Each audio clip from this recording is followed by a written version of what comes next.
제가 근무하던 학교에 등나무가 있었는데요. 얘들이 허공으로 올라갈 때 자기들끼리 꼬면서 올라가. 하나가 이만큼 가면 뒤따라가는 거예요. 꼬고 꼬고. 그러니까 등나무는 등나무끼리 같은 방향으로 가기 때문에 갈등이 없죠. 갈이 치기이죠. 칙은 시계 방향으로, 등은 시계 반대 방향. 가지고 이 두 개가 만나면 계속 벌어져. 꼬였다 벌어지고 꼬였다 벌어지고. 자, 이 친구는 자기 슬픔을 장난할 줄 알아요. 자존심이 상했는데 이 운동장에서 혼자 농구하거나 혼자 축구하는 애들이 있거든요. 밤에 집에 안 가고 100% 상담하거나 그러면은 지금 집에 가기 싫은 어떤 무슨 일이 있어요. 지금 가면 학원을 가야 하는데 그 학원에 같이 다니는 애하고 애한테 프로포즈 했다가 잘못된 경우, 또 지금 가면 101번 버스를 타야 되는데 지금 시간 전후로 10여 분 정도 앞뒤로 내가 딱지 맞은 애가 꼭 그 버스를 타. 그 버스를 좀 피해야 돼. 여타이 뭐 여러 가지 이유들이 있어요. 또 엄마 아빠가 또 형이나 삼촌이 자기가 불편한 관계가 있거나 다쳤거나 갈등이 있으면 애들이 운동장에서 혼자 자기서부터 몰고 와가지고 골문에 아무도 없는데 정말 힘을 다해서 그 빈 골망에다가 공을 찹니다. 사실은 공을 거기다 골인을 하려는 게 아니고 자신의 안에 있던 뭔가 답답한 그 커다란 쇠공 이거를 막 발로 차고 싶은 거야. 그래서 계속 공을 허공에다 집어 던지고 떨어지면 또 던지고 또 던지고 단순한 반복을 통해 가지고 복잡한 것을 좀 단순하게 털어내려고 하는 어떤 자기 몸짓이 있어요. 이렇게 2층, 3층에 이렇게 운동장 구석구석에 그런 친구들이 꼭 있죠. 그래서 걔들은 생각이 단단히 다른 곳에 있기 때문에 꼭 축구골망에 외투를 벗어놓고 갑니다. 수도가 꼭대기에다가 하여튼 신발을 실내화를 꼭 거기다 올려놔. 하루에도 운동장 수도꼭지 위에는 슬리퍼가 10개, 20개씩 있어. 거기다 올려놓고 손 씻고 물 먹고 그냥 가는 거야. 요즘에는 누가 가져가거나 그러지 않지만 아이들도 우리 청년들도 가만히 살펴보면 어른들이 뭐에 갈등이 생기면 헛손질하고 또 망각 증세 생기고 엉뚱한 데를 왔다 갔다 하듯이 아이들도 세밀하게 찾아보면 집 안에서도 부모님이 잘 보면 얘가 허둥지둥하는 부분, 멍한 부분, 그리고 갈 곳 몰라 하고 마음 들 곳 없어 하는 지점이 있거든요. 언제나 아이들은, 청소년들은 어떤 생각에서 어떤 가당치도 않은 행동으로 옮기는데 길어야 일주일입니다. 근데 분명히 그 일주일 안에 가까이에 있는 부모, 가까이에 있는 선생님, 가까이에 있는 친구에게 미리 메시지를 보내요. SOS를 보내고 또 내가 지금 이런 처지라고 말 못할 사정이 있다는 것을 몸짓이나 눈빛이나 그 무엇으로든 보내는데 우리가 알아채지 못하죠. 바빠서. 아니면 윽박지르죠. 너 왜 그러냐? 도대체 뭔 생각으로 사는 거야? 이래가지고 세상에 나와서 네가 적응할 수 있겠어? 뭐 이래? 갑자기 뭐 하나 잘못한 것을 가지고 미래에 나에게 남겨진 40년, 50년을 깡그리 부정하는 난폭한 언어를 던져서 막 말을 시작하려고 하는 그 몸짓 언어를 으깨어버리거나 그 말문을 닫게 해버려. 그러니까 어떻게 해야겠어? 얘가 갑자기 조금이라도 허둥지거나 눈빛을 딴 데 두거나 안턴 짓을 하면 그걸 가지고 얘를 깡그리 부정하는 게 아니라 저게 어떤 말의 시작점이구나 라고 해서 더 따뜻하게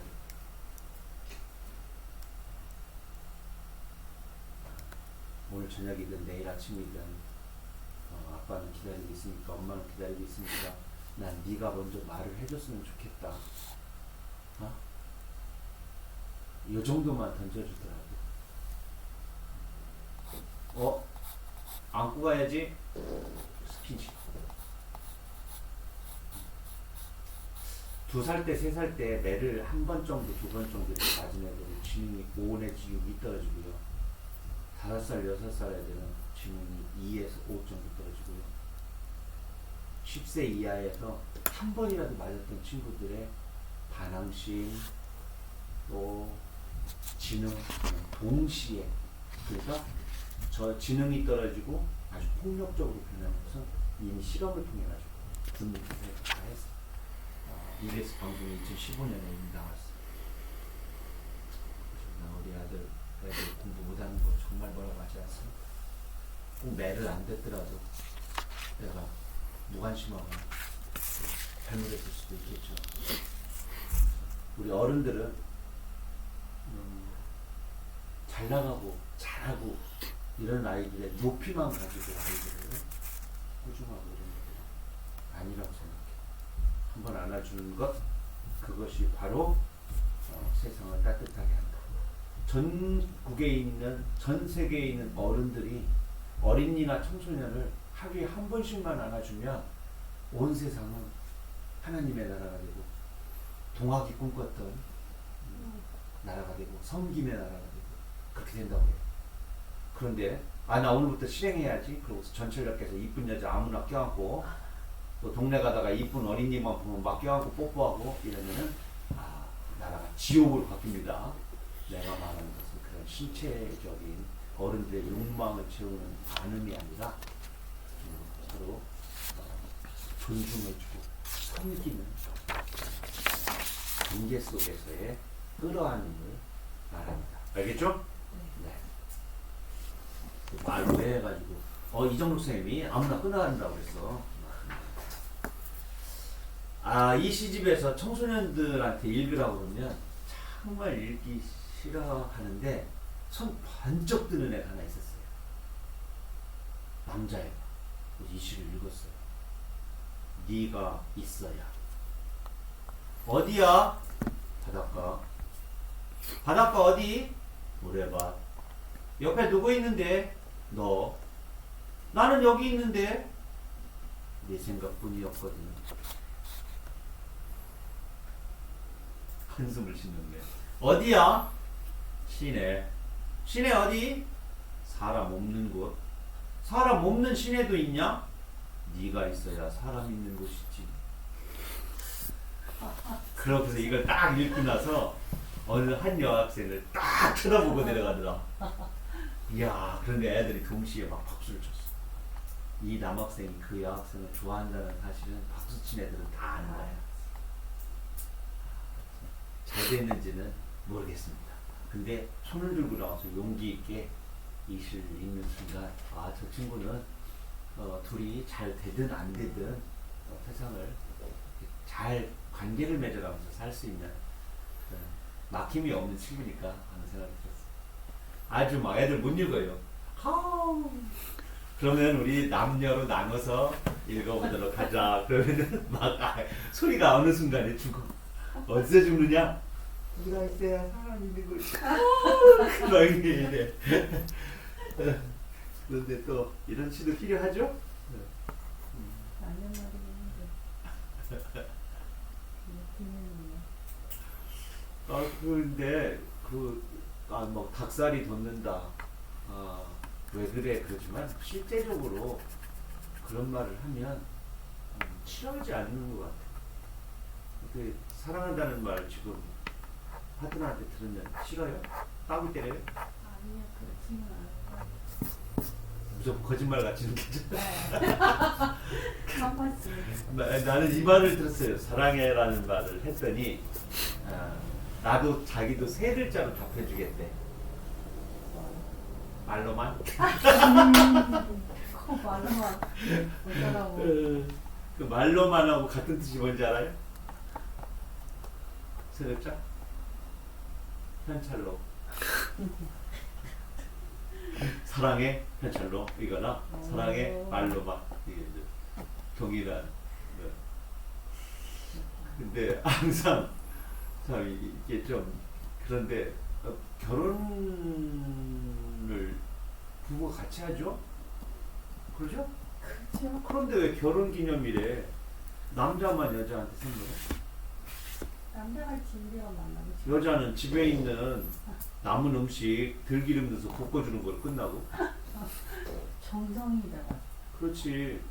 아니 생일날 어느 한쪽은 선물을 하는데 한쪽은 무슨 미역국만 끓여. 아 이게 다야? 몰랐어? 뭐 다른 날 미역국은 미역국인데 이번에는 미역을 볶았잖아. 들기름으로. 고속지? 한마디 아니야.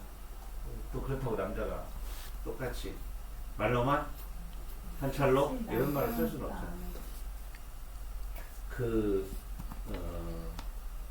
작은 날을 기념하려고 하면 대부분 20만 원, 30만 원 정도를 현금을 갖춰야 되지 않습니까? 결혼 기념일이 4월이고 생일이 7, 8월이다 그러면 매달 6만 원씩을 모아야 두 개를 할 수가 있어요. 뭐라서? 근데 한 달 만약 용돈이 정해진 사람에게 6만 원씩을 하기는 적은 돈은 아니지. 딱 정해져 있다면. 저는 살짝 숨겨놓기도 하고 하여튼 이야기가 좀 어색해졌습니다만 다음 시는 똑같습니다. 나는 네가 맨 나중이다. 제목 좋아. 나는 네가 맨 나중이다.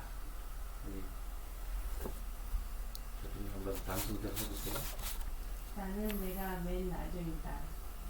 개는 죽을 때 꼬리가 맨 나중에 먹는다.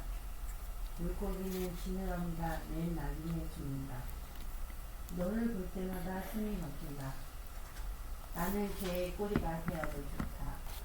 아가미를 잃고 지느러미라도 아가미를 잃은 꼬리 지느러미라도 좋다. 입 벌리고 죽음 짚어라도 좋다. 나는 내가 맨 나중이다. 나는 네가 내가는 네가 맨 나중이다.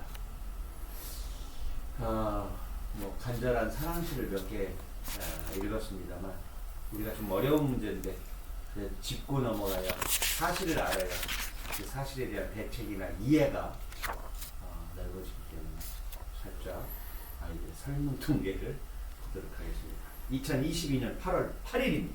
엊그제죠? 보건복지부에 따르면 청소년 건강행태 조사에서 성관계를 경험한 고등학생은 8.5%, 고교 3학년 기준으로는 10.7%에 달했다. 근데 이게 정말 사실을 사실대로 말했을까? 축소했을까? 아니면 부풀렸을까? 하는 어떤 플러스 마이너스 표준오차가 있겠죠? 그래도 10분의 1. 피임에 관한 얘기가 그다음에 나오고요. 피임 방법 뭐 이런 것들에 대한 얘기, 또 피임 낙태 뭐 이런 문제가 쭉 나오는데 제일 마지막 것입니다. 남미의 대전대 사회복지학과 교수는 10대 부모 중에는 학교를 다시 다니거나 재학생활을 원하는 아이들도 있다. 부모 역할과 학업을 병행할 수 있는 지원이 필요하며 이런. 저는 현재는 이제 이렇게 이런 친구들이 다 나눠져서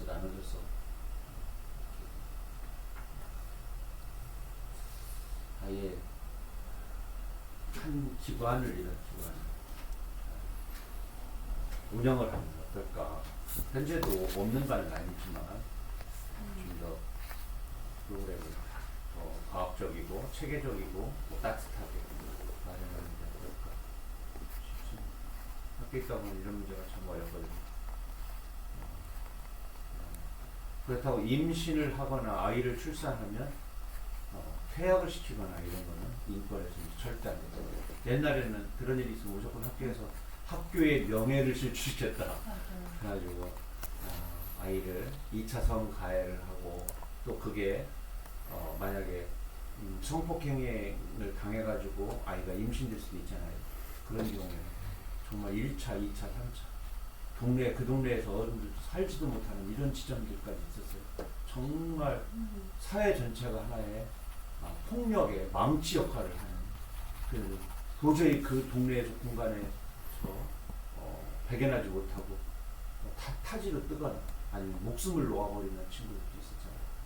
그러니까 성폭행을 당해서 1차로 피해를 입은 데다가 또 그 잉태된 생명이 또 피해를 보고 또 그 잉태 당했던 그 산모가 또 미혼모가 또 목숨을 끊는 2차, 3차의 그런 일들 우리가 부지불식 간에 사회가 그런 폭력을 행사했던 암울한 시대가 있었죠. 정말 미성숙한 시대죠. 전 세계에 보면 참 이해할 수 없는데 고재기 히잡이라고 하는 걸 안 썼다고 그래가지고 뭘로 쳐죽이고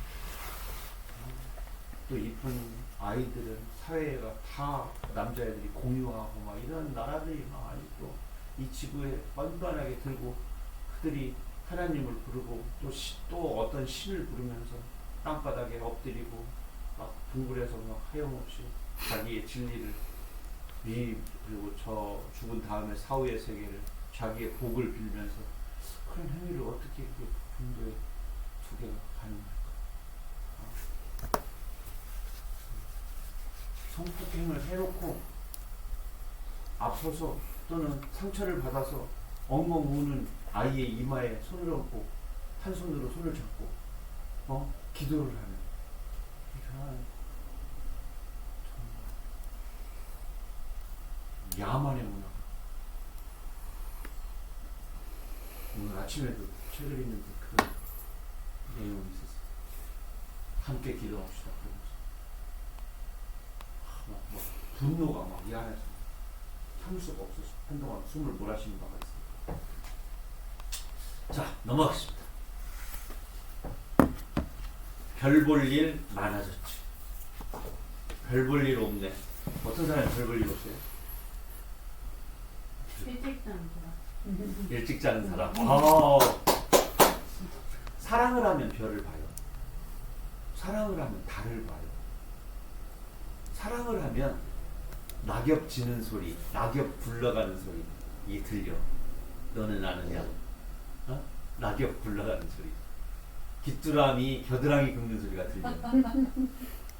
사랑에 빠지면 그만큼 세상이 오감이 다 열리고 그리고 밤하늘에 잠이 안 오니까 밤에 나와서 별을 보고 저 별을 그곳에서도 보고 있겠지 하고 이렇게 거기를 꼭지점 삼아서 저 날 보고 물어본다 이게 그래서 별 볼 일이 많아졌어. 별 볼 일 없는 놈이 별 볼 일 일이 많아졌다. 자, 우리 한번 읽어보시죠. 네. 별 볼 일 많아졌지. 이정록. 얼굴이 커서 얼큰이라고 니들이 어려서 모르는 거야. 얼큰한 게 좋아지면 어른이지. 코가 낮아 납작코라고 코가 크면 큰 코 다친단다. 납작코에다 벌렁코라고 해라. 벌러덩 자빠지기나 해라. 난 심장이 벌렁거리는 연애중이지. 한 주먹 새 가슴이라고. 내 가슴에선 꾀꼬리 한 쌍 둥덕장다. 당연히 목소리가 꾀꼬리지. 없던 꼬리가 살랑살랑 춤을 추지. 어눌하던 내가 말꼬리를 잡고 1시간씩 통화하지. 전화기가 심장처럼 뜨거워지지. 못난이라고 못을 박아도 좋아. 팔자 걸음이라 팔자가 좋은가 봐. 하루하루 깨가 쏟아져.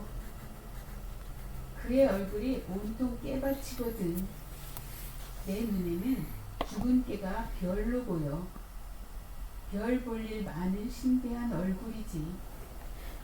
이 사랑에 빠지면 세상이 딱 긍정적으로, 예? 상대방이 야 벌렁커야? 응, 나 요새 심장이 벌렁거려. 이렇게 말해요. 너 새가슴이네? 나 요새 새가슴이야. 나 가슴속에 새 두 마리 살아. 깨꼬리야. 뭐 이렇게 사랑에 빠져서, 사랑에 빠진 게 아니라 지금 사랑이 잘 될 때, 사랑이 잘 되면 이렇게 아주 긍정적으로 세상을 바라봅니다. 이게 이제 잘 안 됐다. 벌렁코라고? 그래. 나 벌렁벌렁 한다. 너 때리고 싶어서. 이렇게 바뀌고, 모든 게 다 자기를 부정하는 것 같고, 자기를 조롱하는 것 같고, 자기를 손가락질하는 것처럼 반대로 느껴지죠. 다 수근덕거리는 것 같아, 나한테. 쟤 또 차였다네? 그냥 저쪽에서는, 이거 쟤가 차가운데? 불이 꺼져서 쟤가 차가워. 쟤가 차갑다고. 쟤 차였다는데? 이렇게 들리는 거예요. 이제? 다 내 얘기로 들리고, 나를 막 비꾸는 것처럼 들리고. 사랑에 빠졌을 때도 대중가요만 들리잖아. 사랑에, 이별을 당한 날은 더 들리죠. 야, 대중가요의 힘은 정말 어째 저렇게 내 마음을 똑같이 저렇게 해줬을까. 어렸을 때 들었을 때도 사랑에 빠지지 않았을 때도 너무 신기했어요. 그게 바다가 육지라는. 특히 머릿속으로 수도 없이 많은 너무 이쁜 집을 져놓으면 다 파란 언덕 위에 그 집이 있어.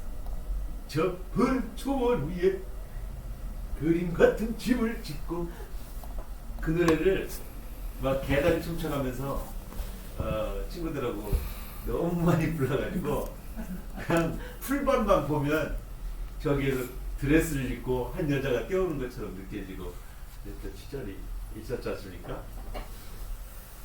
참. 다음은 이름을 불러줄 때까지입니다. 이 이름 명자를 보면 저녁 석자 밑에 입구자가 있어요. 그죠? 저녁이 되면 깜깜해져서, 어스름에 깜깜해져서 얼굴이 안 보이니까 이름을 부릅니다. 어이 정로가. 낮에는 야! 그러면은 고개를 돌려보고, 근데 깜깜해지니까 이름을 부른다 해서, 이름은 어둠 속에서 있는 아이를 부르는 겁니다. 이름명이라는 한자는 저녁 밑에 입이 있다. 해가 지고 깜깜해지면 손짓할 수 없기에 이름을 부른다. 어서 가서 저녁밥 먹자고 밥상머리로 데려간다. 작은 불빛을 가운데에 두고 환한 웃음이 피어난다. 이름명자를 보고 있으면 그 글자가 만들어진 먼 옛날 밤이 두런두런 우렁우렁 까르르 밀려온다. 어서 들어와 저녁 먹으란 말이 좋다. 어둠 속을 헤쳐와서 어깨동무하는 목소리. 오늘은 저녁 식판을 들고 속으로 말한다. 엄마도 그만 돌아오셔서 저녁 드세요. 아버지도 엄마랑 밥 좀 같이 드세요. 야간 자습 끝나려면 2시간 남았는데 야식 배달시켜 놓으라고 전화한다. 나는 아파트 입구 놀이터에서 핸드폰이 뜨거워질 때까지 수다를 떤다. 누군가 나를 마중 나올 때까지. 이 다음에도 누가 내 이름을 불러줄 때까지 어둠 속을 서성거릴 거다. 나는 가로등 쪽으로 목을 내밀어 누군가의 이름을 부를 거다. 이 참, 어느 날 늦게 왔을 때 문 밖에서 그 어른들이 담배 피거나, 어이 큰애 왔냐? 내가 막차 타고 내리는 걸 뻔히 알면서 집안에 안 있고 조금 어둠 속으로 버스에서 내려서 우리 집까지 좀 거리가 있잖아요. 그 중간 감나무 밑에서 중간 정도까지 버스가 저기서 쓰면 거기서부터 출발하면 중간에서 만나서 어머니 어디 가셔? 아버지 어디 가셔요? 가긴 어디가. 그냥 속 답답해서 좀 걷는다. 그럼 계속 걸으면 되잖아. 내가 앞으로 딱 하면 벌써 뒤돌아서 뒤도 보고 또 따라와. 근데 당신이 배웅당한 거죠. 응? 속 답답해서 그냥 걸었어. 어머니 어디 가세요? 어머니는 솔직해요. 너 어둔 뒤 오는 뒤 그 말똥 먹으려고 엄마가 나왔지. 아 솔직히 말해요. 나보러 나왔어요? 아니요. 아버지가 자꾸 뭐라고 그래서 그냥 나왔어. 그러니까 아버지가 술 드시고 와서 뭐라고 그러니까 듣기 싫은 김에 큰애 올 때 됐는데 바깥에 너무 어둡네. 그러고 이제 엄마는 나오고 왜? 큰애가 집에 딱 도착하면 아버지도 이거 그렇지. 자자들죠. 덩치가 큰 놈이 하나가 오면 가당치 않은 말을 막 하기에 좀 부담되니까 그냥 네? 꼭 한마디 하지. 아버지 어제 다녀왔습니다 아버지. 그럼 어떻게 자꾸 보다 좀 이따 버뜩 해가지고 이놈은 학교 갔다 왔으면 애비한테 인사도 안 하고 이놈이 아까 했는데요. 하긴 뭐래요. 아버지 그때 주무셨시오. 왜 또 거짓말도 안 해요. 왜? 분위기가 쑥스러우니까 그냥 대충 이렇게 돌려. 나 어렸을 때 그런 거 다 알았어. 다 알면서 또 이렇게 은근슬쩍 넘어가 주는 게 또 식구고 가족 아니겠어? 대가족이라는 게 그런 게 있잖아요. 이렇게 두루뭉술 덮고 넘어가는 걸 가르쳐줘. 너 여기 앉아. 아버지 여기 앉아봐요. 첫째, 아버지 이거 잘못했어. 둘째, 이거 잘못했어. 이렇게 할 수는 없잖아. 아버지라고 항상 옳고 아들이라고 항상 고분고분하고 그러겠어. 때로 적당한 비무장지대 남방 한계선과 북방 한계선을 듣고 그 뒤에 문제 정도에서는 그냥 서로 적이 되지 않는 거로 그냥 서로 총 쏘지 않는 거로 하는 평화지대가 좀 있는 거죠. 그리고 그 사이에서 그 평화지대가 깨질 때 여지없이 나타나시는 심판이 한 분 계시지. 할머니 또는 엄마, 큰할머니, 할머니. 애비가 좀 참아라. 넌 클 때 안 그랬냐? 다 기가 막히지. 어? 너 9살, 너 13살 때, 너 작대기 들고 네가 장독대 깨서 90년 대대로 4대째 내려오던 장독 맛이, 된장 맛이 그때 네가 장독 깨서 없어진 거요. 근데 얘는 뭐요? 장독 안 깼잖요. 저는 물론 저는 이렇게 슬쩍 그것도 들리게도 아니야. 텃밭으로 저만큼 가면서 아스라이 저는 이 정도로. 그런데 이쪽에서 너 할머니 와서 지금 넘어가는 거요. 또 이렇게 또 이 안에서 또 그러죠. 어르시오. 그럼 그냥 끝. 서로 미안하니까 그런 날은. 그 충청도만이 정서인가요? 아니 네? 충청도만이 정서인가요? 그것이? 아니 어른들 그냥 어느 동네나 다 그런 지점이 있어요. 다른 도에도 완충지대가 있어요. 다른 도에도요? 네? 충청도 말고 그럼. 다른 도에도? 누구 봐라. 왔다시. 짝 거시기 안해. 아따 거시기 안해. 예? 이런 어떤 그 완충지대의 말들이 있어. 헛기침 같은 말. 적당 부분 양보하고 적당 부분 물러나는 어떤 지점의 말들이 있어요. 두고 보자고 이런 말 있잖아. 이따 봐. 커서 봐. 너 내가 뭐 마음속으로 다 기록해 둘 거요. 이런 건 뭐예요? 다 지금 현재 가장 화난 지점에서도 그 말로 이렇게 지나가는 지점이지. 야 그러다가 뭐 주먹이라 치웠다야 이런 말들 사실은 완충지대의 말들이죠. 자 사랑. 좋습니다. 사랑에 콕 빠진 우리 현숙은. 사랑. 연초로 껍질에 촘촘 가시를 달고 있는 장미꽃을 한알은 산다. 네가 나에게 꽂힌 동안 내 몸에도 가시 돋는다. 한 다발이 된다는 것은 가시로 서로를 껴안는다는 것. 꽃망울에게 싱긋 윙크를 하자 눈물 한 방울 떨어진다. 그래, 사랑의 가시라는 거 한낱 몽환한 껍질일 뿐. 꽃잎이 진 자리와 가시가 떨어져 나간 자리, 모두 눈물 마른 자리 동그랗다. 우리 사랑도 분명 희고 둥근 방을 가질 것이다. 고등학생이 있기에는 그렇지 둥근 방까지 가져야 되니까 근데 마음의 방이라고 생각하고 이 시를 사실은 시집에다가 못 넣었어요. 이 시를 어디에다 발표했느냐 맨 처음 사랑시를 하나 써달래요. 탁서요. 좋은 생각을 위해서 시를 사랑시를 하나 넣었어요. 그래서 사랑시를 하나 썼어요. 제목도 사랑이라고. 사랑이라고 한번 쓰면 다른 사람은 사랑이라는 제목으로 쓰지 못할 정도로 내가 잘 써야지 이런 마음을 갖고 썼어요. 그런데 시집을 엮을 때 이 시를 넣으려고 그러면 어디다 놔도 놀 자리가 없어.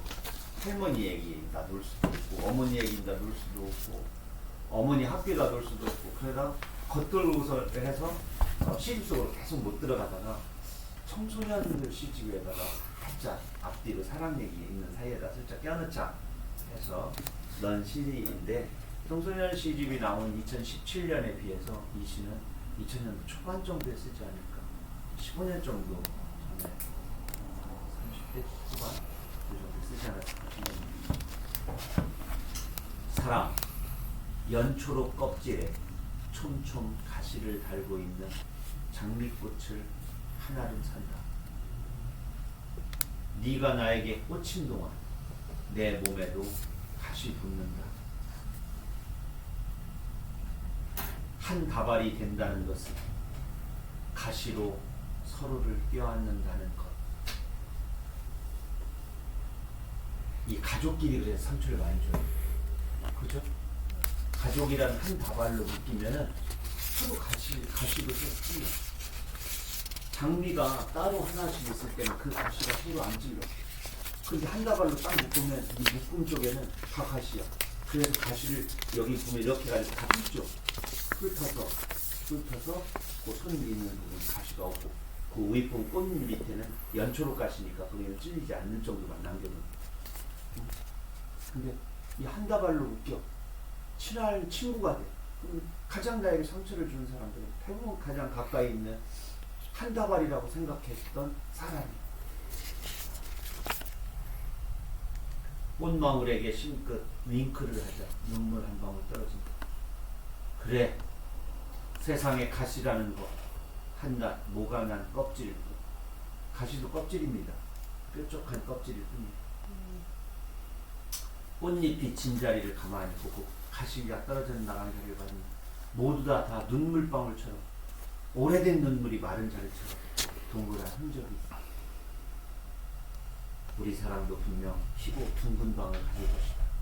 그러므로 사랑의 희고 둥근 방은 가시가 떨어져 나간 자리, 꽃잎이 진 자리, 그리고 가시로 한다발이 되었던 상처를 주었던 그 경험, 이런 것들이 다 세월이 지나 더 큰 사랑으로 묶여졌을 때, 그래서 희고 둥근 그 사랑의 밤을 그제서야 갖게 돼요. 우리가 머릿속으로 멀리서 생각하는 보금자리하고 실제 사랑하는 사람과 한 가족이 되어서 함께 살면서 부딪히고 또 부딪힌 자리를 다시 또 찢어진 자리 문짝 덜컹거리는 걸 다시 고치고 찢어진 창호지를 다시 덧바르고 또 방을 이렇게 엮어나가는 것은 훨씬 좀 다른 문제인 것 같아요. 그러니까 머릿속으로 사람과 경험 속의 사람은 좀 다른데 되도록이면 가시로 찌르지 말고 눈물 떨어진 자리를 어떻게든지 빨리 말게 해주고 이래야지. 너 가시 보니까 가셔. 저 떠내보내고 너 때문에 난 상처만 입어 하고 떠내보내고 너를 만난 건 최악이야 라고 말하지만 언제나 우리는 생각합니다. 수도 없이 많은 사람 중에 단 한 사람을 고민 중에 선택했고 그 선택을 그만둘 수 있는 기회도 수없이 많았지만 또다시 선택하고 또다시 선택하고 해서 억만 번 생각을 해도 이 사람이었기 때문에 우리가 그를 선택한 거잖아요. 우리가 술집에 가서 안주를 고를 때도 메뉴판 다 보고 그 중에 하나 침에 도는 것을 선택을 하고 그 사람을 선택했어도 없죠. 그러니까 오늘은 외려 내 가시에 상처를 받은 내 집안의 가장 작은 존재, 그것이 막내딸일 수도 있고 또 아내일 수도 있고 이제 힘이 빠진 노부모일 수도 있습니다. 그래서 내 상처에 가장 아픔을 느끼는 가장 여리고 어린 그 존재를 한 다발이 되어서 꼭 껴안는 저녁 시간이 되었으면 좋겠습니다. 이 시간 동안 수고하셨습니다. 다음 시간에 또 뵙겠습니다. 안녕히 계십시오. 감사합니다.